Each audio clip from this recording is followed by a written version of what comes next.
Staying up later, Chris Evert is with us, winner of 18 Grand Slam titles, ranked #1 in women's tennis for a stretch of 6 or 7 years at her peak, and still young enough to play competitively. How much do you miss it since your retirement a year or so ago? I miss it. I miss it when I'm around the Grand Slam tournaments. You know, when I did the TV for Wimbledon and the French, it was like, well, I beat that person last year 2-2, and she's in the finals or she's in the semifinals, and I miss it quite a bit when I'm around the tournaments. When I'm away home in Aspen or in Boca Raton, I'm busy and I'm occupying my time, then you know, I don't really think about it that much. But whenever I get a pang of missing it, I think to myself, okay, now let's be realistic. Do you want to be out there right now at 35 years old, working 5 hours a day, running around? You know, do you want to put in what it takes to win? And my answer is no, because I've done it for so long. What made you decide? Was it a gradual thing, or was there one day where you were out there and you said, this is it? The whole year I knew I was going to retire because it was a struggle for me the whole year. I think, you know, I was ranked #1, and then I had that great rivalry with Martina, and that kept me in the game for a few more years.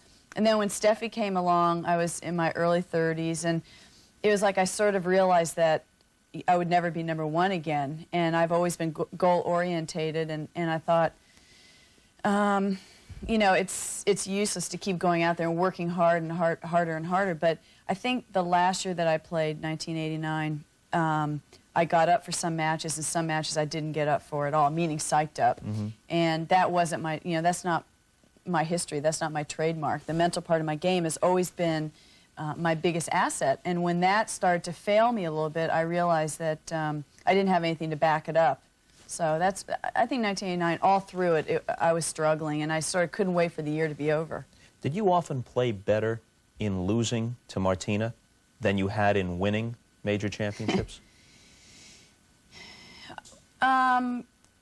Yeah, I think that when I was ranked #1, you know, I was the best player in that era, and basically we're talking about 74 through about 81. But in the early 80s and the middle 80s, I was playing a lot better, but the standard had improved. So in essence, what you're saying is true. I lost when I was #2 in the world, and Martina was #1. I was a better tennis player than when I was #1 in the late 70s. The two of you get along very well now. You're very close. But was there a time when the rivalry went beyond the court? Oh, yeah. We had a lot of testy times. You know, I mean, we're good friends now, but there were times when I would read quotes in the newspaper that she would say, or I would say certain things about Martina. You know, for instance, sometimes I would say, well, you know, when Martina loses, it's never because her opponent plays great. It's always because something's wrong with her. And I'm sure she would say certain things that weren't that flattering about me. And we were very competitive off the court. But we weathered the storm, and we realized that if you're going to be in a profession with someone and you're going to see them in the locker room every single day and you're going to have to compete against them, you know, it's just a better environment if you become friends and if you get along. But it took us a while to reach that point. And also, she had a coach, Nancy Lieberman, who did unbelievable things with Martina, as far as who really got her into shape and who made her a champion. The former Olympic basketball player. Right, a great athlete herself. But, you know, she had this theory that Martina was losing to me because she was too nice to me, because she liked me too much. And she had this theory that you really have to dislike your opponent if you want to win. You have to sort of get that killer instinct going. And Martina, I can see where it would happen, because Martina had no killer instinct, you know, a long time ago. She was just so happy to be in America from Czechoslovakia, and Nancy pretty much drummed it in her, you know, hate Chris, and you'll play better. And unfortunately, it worked. You know, it was bad for our relationship, but she started beating me once she got that killer instinct going. You had that reputation as a player who burst upon the scene when you were only in your mid-teens, so it seems like we've known you for a long time. Had that reputation almost as a machine, and the shorthand was Ice Maiden. How much did that bother you when that was the public perception of you? It bothered me a lot in the beginning. I mean, I think it started over at Wimbledon when I played my first year. I was 17 years old, and I went over there, and I was like poker face. I mean, that's another saying that they use. I was not revealing any emotions out on the tennis court, and you know, that was instilled in me at a young age. My father used to tell me, you know, don't show any emotion, don't let your opponent see what you're feeling, and you'll use it to your advantage. And it always worked for me. But it was also that I was concentrating. I mean, I wish that when I look at someone like a Jimmy Connors or a John Mack or Ilie Nastase, I mean, they're so entertaining, you know, and I wish I could have been more that way, but it was my nature to keep things inside of myself. So it started over there. They criticized me. They said, why isn't this 17-year-old schoolgirl giggling, you know, type thing? And why isn't she like Jennifer Capriati is right. now? Actually, but Jennifer doesn't giggle on the court. She giggles off the court. You know, she's pretty much intense on the court also. But it was just, why aren't you showing your emotions? And, you know, everybody's different. That's just me. I just have always been more of an internal person. Speaking of Wimbledon, you've got to contend with two things there. Your opponent, depending upon the draw, but every single day, the British tabloids.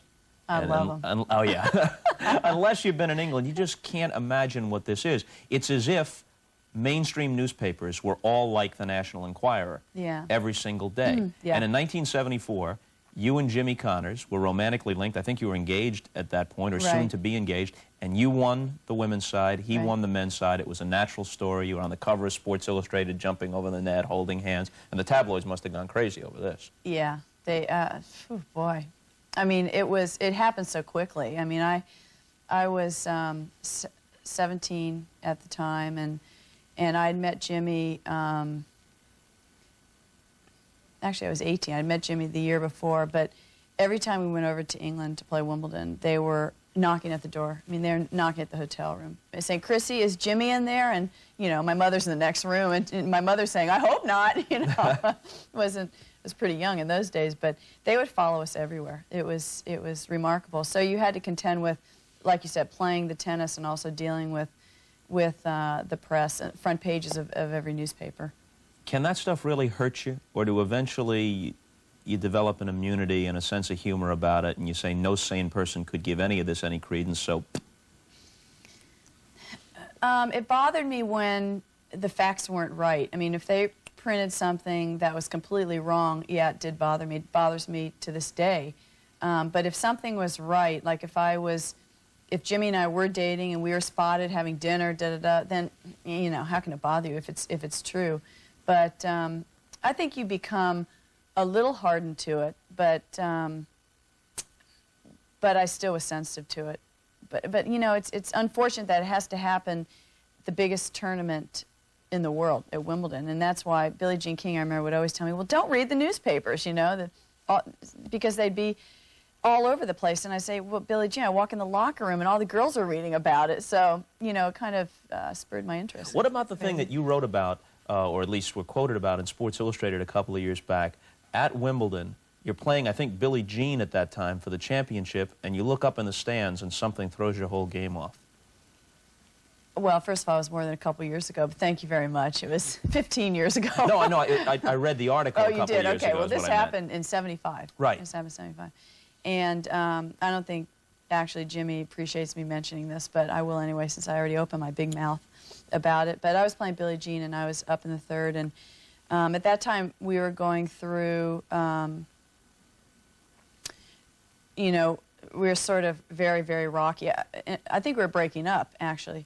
But I still had a lot of feelings for him. And I think I looked up and saw Jimmy with another girl, and I can't believe I said this in public, but it was probably one of my more open moments when I was very revealing, and I just said it just really bothered me. And I think that people thought that I was such a machine out there that I had no emotion, but in essence, a lot of things in my emotional life affected my tennis, and that was one of them. I just saw him up in the stands with another woman, and sort of threw me off a little bit, and I think I double faulted, and it was my own fault. You know, I wasn't concentrating, but I think the reason I mentioned that was probably just to make it known that the stories about me just being unfeeling all the time were not true.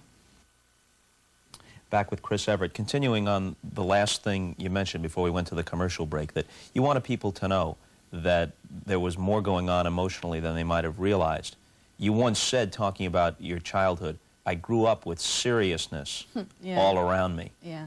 Fair to say? Yeah, my parents were very, very strict. I mean, I come from a Catholic family, and you know, there are 5 kids in our family, and we weren't poor, but we were very lower, you know, middle class, and didn't have a lot of money. And my dad's theory was just keep working, work hard, work hard, work hard, and pretty much no play. You know, it was almost like not good in our family if you laughed or if you wanted to have a lot of fun.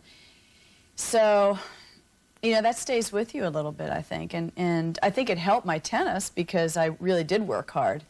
But, you know, I think it's important to have a balance in life. And actually, my dad's very serious, but my mom was sort of the balance, because she was always saying, well, honey, you know, I think that you should let her go to the dance, or, you know, things like that, and live more of a normal life. From what little time I've spent around you when we covered Wimbledon together and ran into you on a few other occasions, and from what I've heard, the off-court Chris Evert really was someone who could let her hair down. You liked to have a good time, but the public didn't know about that until recently.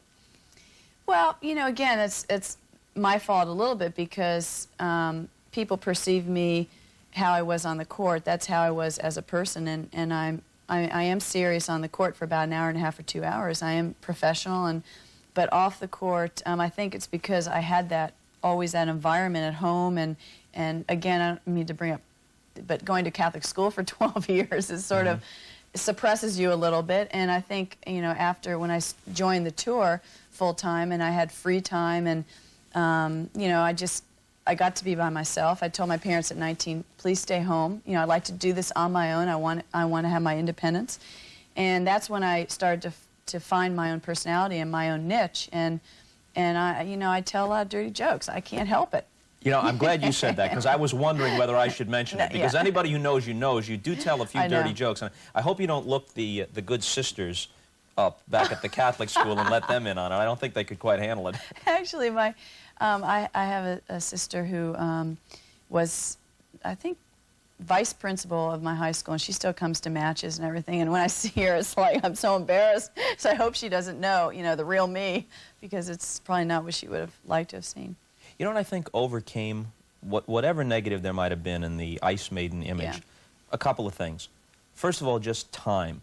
When you're around a long time, and when people see that you're giving a good effort, and whether win or lose, you're gracious, eventually you win them over to their side just by kind of being there. There's an integrity about that and the consistency about it. And then once the tennis ended, and of course you became sympathetic as the underdog when Martina became #1, so that probably helped. Then once that ended, you started to do some things outside tennis that really showed another side of you. Right. Well, I think that, again, you know, when you first start out, you're 16, you're 17, you're a new young face. Everyone loves you. You know, Jennifer's going through the same thing right now. And then when you start winning and people expect you to win and you're #1, then all of a sudden you're in a position where the crowds are rooting for your opponent because A, they want to see an upset, or B, they want to see a close match. And you can't, you know, I really took it personally, and you can't take it personally. It's human nature. You know, when I see Steffi Graf playing Gabriela Sabatini, I mean, I was rooting for Gabriela, you know, and it was nothing personal against Steffi. So, and then it goes even a step further. Then all of a sudden, when you're not #1, but you're growing older, and you're a veteran on the tour, then they, for sentimental reasons, they cheer for you. So, I mean, basically, I've had a lot of crowd support during my whole career, and then when you retire, then they feel sorry for you again, because it's like, oh my heavens, what's she going to do with her life? Doing Saturday Night Live turned out to be a good move. Oh, phew. It probably surprised a lot of people. Not only that you were willing to do it, but the way you threw yourself into it. Well, Lorne Michaels had to, he had to talk to me on the phone several times, because I talked to him and I said, you know, I'm not quite sure that I can wing this, because I've seen your show many, many times, and, you know, I don't know if I can give out what these entertainers give out. And he said, well, I said, I might fall on my face and completely make a fool of myself. And he goes, good. He says, that's what we want. I mean, that's what everybody does, and that's, you have to laugh at yourself. And so I tried it, and I realized the first day that I would have to sing, I would have to dance, I would have to scream an obscenity, and I would have to kiss a man who wasn't my husband. And I just, that was a stretch for me, you know, those things. But what about on the show? Well, actually, I did those things every day, and then 2 rehearsals, and then the show. So you know, my husband, he was great. He just, I was supposed to kiss Dana and we weren't getting it right. We were rehearsing a lot, we weren't getting it right. And he had to throw me on the bed and start smooching me all over my face and my neck, and he just wasn't, we were very uncomfortable, it was awkward, and so Andy took me and he threw me on the bed. He goes, Dana, this is how it's done, and he threw me on the bed. And then after that, it's like the air was cleared, and Dana, did it very well. Give me a quick capsule here on some names in women's tennis. Steffi Graf at this point. Steffi has had a real tough time this year, with personal problems. Her father's been accused of a few things in Germany, and physical problems. She's had a sinus operation on her nose, and just had a really tough year, but it was like bound to happen because she's had 3 brilliant years. And I think I have a lot of respect for her. I think she's come out of this very gracefully with a lot of dignity, and I think she could still continue to be #1 for the next few years, but she will no longer dominate women's tennis. The rest of the pack have caught up with her. She's only 21 years old, though, right. So a resurgence, wouldn't surprise anybody. She's got to, her forehand doesn't have as much sting as it used to, and the girls are reading it a lot better. I think that Steffi will have to go to phase 2 and start to incorporate more of a volley into her game and approach the net and start winning from the net also, because she still basically has one style of play, and it's just not good enough anymore. The U.S. Open champ, Gabriela Sabatini. The most unexpected surprise in the world. I mean, I never would have picked Gabriela to have won this U.S. Open. I would have picked Steffi, Monica, Martina, even Jennifer before Gabriela, because she has had a very mediocre year. I don't know, she has a new coach, and she just approached the net and volleyed so well. It was great to see. I think it's good to see new faces winning these tournaments and not just the same old ones all the time. Will Martina be #1 again? No, I don't think so. I mean, I think Martina, again, has shown by winning Wimbledon that she's still great for the big matches and the big tournaments, but consistently, when you get to a certain period of your life, she's going to be 34 years old, and she still can win a Grand Slam, win Wimbledon or win the U.S. Open, but on a consistent level, she won't be able to win week in and week out, and that's what you must do to be #1. Jennifer Capriati? Jennifer Capriati will be #1, however. It's great for American tennis. She's a wonderful player. She's got personality. She's got the all-court game. She can do everything, serve, volley. As she gets stronger and as she grows, she's even going to get better. So, I mean, I can't be critical of Jennifer's game at all. Is there a conflict for you, one that you have to work on in covering her for NBC, because you've been close to her and your family's been close to her? Yeah, a little bit. I think that I have to watch that I don't... I mean, I just want to be complimentary all the time because I think she's got a great game, but I have to be fair and I have to be critical of her also. And, I hope that, I just don't want... I want to be impartial. That's the problem with broadcasting. It's not the problem, but that's the main line, is that you have to remain fair to everybody and just remove yourself from personal relationships. And I've talked about it with Martina, because I told Martina, if you're playing bad, I'm going to say, Martina, you're playing like a dog, and she says, oh, I know. I think the older players can understand that, but Jennifer, I think, might be a little sensitive if I'm critical of her. Our thanks to Chris Evert, and to all of you for watching. We're out of here. See you later. What was that, Chrissy? Martina Navratilova talks back tomorrow on Later.